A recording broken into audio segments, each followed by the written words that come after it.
السلام علیکم دوستو، امید کہ آپ سب بخیر ہوں گے۔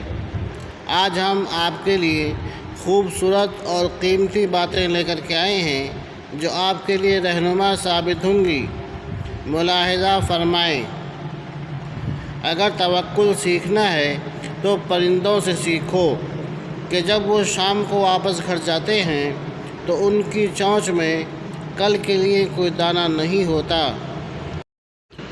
دنیا کے سامنے مسکرایا کرو اور اللہ کے سامنے رویا کرو، کیونکہ یہ دنیا مسکرانے والوں کو پسند کرتی ہے اور اللہ تبارک و تعالی رونے والوں کو پسند فرماتا ہے۔ کسی نے مجھ سے پوچھا کہ تمہارا اپنا کون ہے؟ ایک پل کی خاموشی کے بعد میرا جواب تھا، جو کسی اور کے لیے مجھے نظر انداز نہ کرے۔ جس دن ہم یہ سمجھ جائیں گے کہ سامنے والا غلط نہیں ہے، صرف اس کی سوچ ہم سے الگ ہے، اس دن زندگی سے بہت سے دکھ ختم ہو جائیں گے۔ اپنی زندگی میں ایسے دوست کو شامل کرو جو آئینہ اور سایہ بن کر آپ کے ساتھ رہے، کیونکہ آئینہ جھوٹ نہیں بولتا اور سایہ ساتھ نہیں چھوڑتا۔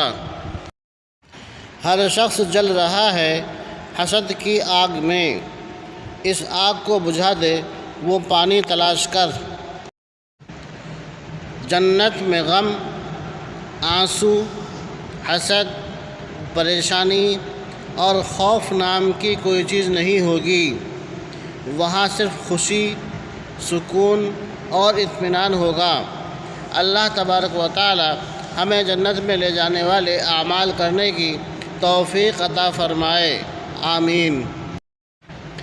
اپنی خوشی کے لیے دوسروں کی مسرت کو خاک میں نہ ملاؤ۔ لوگوں کی باتیں پتھروں کی طرح ہیں، ان کو پیٹھ پر لادو گے تو پیٹھ ٹوٹ جائے گی، اور ان کو اپنے قدموں تلے پل بنا لو تو ان پر چڑھ کر بلند ہوتے چلے جاؤ گے۔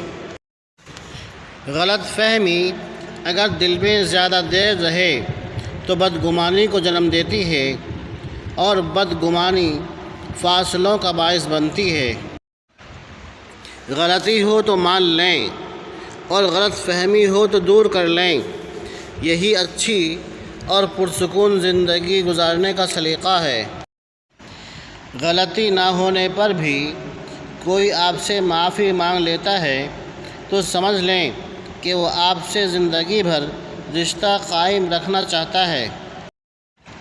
کسی کے لیے سکھ ڈھونڈنے والے کی ذات پر سکھ آسمان سے برستے ہیں۔ جو لوگ آپ سے بغض یا حسد رکھتے ہیں ان سے نفرت نہ کریں، کیونکہ یہی اصل میں آپ کے فین ہیں، جنہیں مکمل یقین ہے کہ آپ ان سے بہت بہتر ہیں۔